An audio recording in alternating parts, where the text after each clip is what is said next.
Hello viewers, আসসালামু আলাইকুম। Welcome back to my channel. সবাই কেমন আছেন? আমি তো আলহামদুলিল্লাহ আপনাদের দোয়ায় বেশ ভালো আছি। আজকে একটা মজাদার রেসিপি নিয়ে হাজির হয়ে গেলাম। এটা খুবই সহজ একটা রান্না, কিন্তু অনেক বেশি মজার। ছোট ছোট নতুন আলু দিয়ে আমরা কিভাবে একটা মজাদার তরকারি রান্না করতে পারি যখন আমাদের ঘরে কোনো তরকারি না থাকে, তো বাচ্চারা কিন্তু খুব পছন্দ করবে এবং আমরা বড়রা কম নয়। চলুন তাহলে দেখে নিই ঝটপট এই মজাদার সহজ রান্নাটি। প্রথমেই একটা প্যানে আমি 3 টেবিল চামচ পরিমাণ রান্নার তেল দিয়ে দিলাম। দিয়ে দিব হাফ কাপ পরিমাণ পেঁয়াজ কুচি। আজকের এই মজাদার তরকারিটা রান্না করব আমি নতুন আলু আর টমেটো ডিম দিয়ে। এত মজার হয় এই তরকারিটা, আসলে আমি শেয়ার না করে পারলামই না।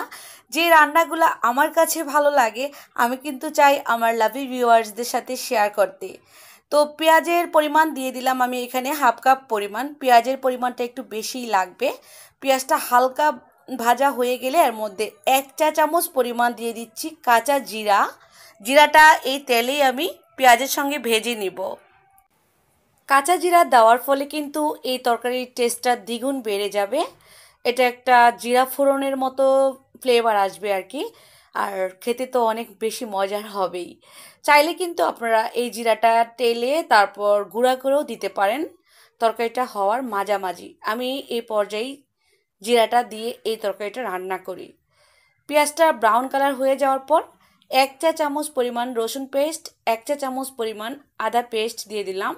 দিয়ে দিচ্ছি হলুদের গুঁড়া 1 চা চামচ পরিমাণ, মরিচের গুঁড়া 1 চা চামচ পরিমাণ, আর দিয়েছি ধনিয়ার গুঁড়া হাফ চা চামচ পরিমাণ।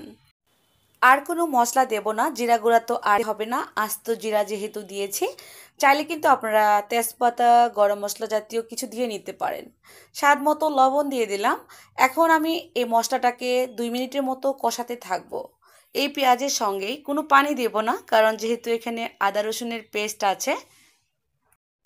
বাচ্চারা যখন কোনো তরকারি খেতে চায় না, রোজ রোজ কিন্তু মাংস, ভাজি এগুলা খেতে চায় না, তো আমরা যদি একটু ভিন্নতা এনে একটা তরকারি রান্না করে দিই, ওরা কিন্তু অনায়াসে মজা করে খেয়ে ফেলে।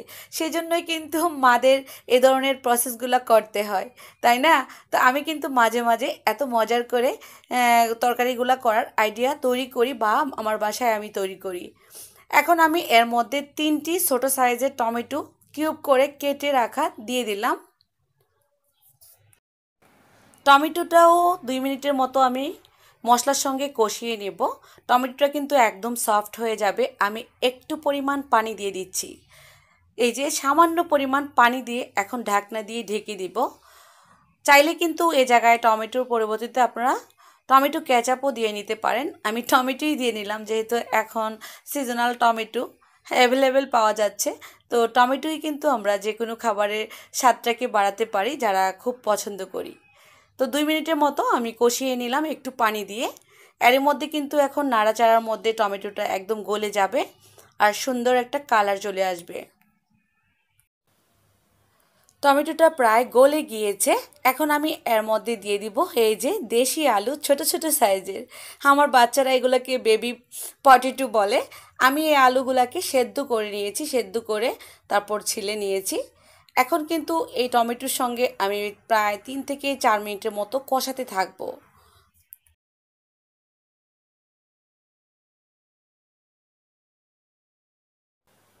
আলু টমেটো কষাতে কষাতে একটা পর্যায়ে নিয়ে এসেছি, 3 মিনিটের মতো কষিয়েছি।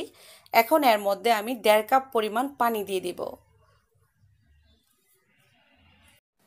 এই তরকারির ঝোলটা থাকবে মাখা মাখা। আমি ডিম কিন্তু পোস্ট করার মতো দেব। আপনারা চাইলে এটা আস্ত ডিম দিয়েও করতে পারেন, যার যেমনটা ইচ্ছে হয়, কিন্তু আমি যেভাবে করব এই 4টি ডিম দিয়ে, এই প্রসেসটা মনে হয় সবচেয়ে বেশি মজার। এটা ভাপা ডিমের মতো হয়, ভাপা ডিম পোসের মতো আর কি। অনেক টেস্টি হয়, বাচ্চারা খুবই লাইক করে, আমার কাছেও অনেক ভালো লাগে। আশা করব আপনাদের কাছেও ভালো লাগবে, আপনারাও ট্রাই করবেন।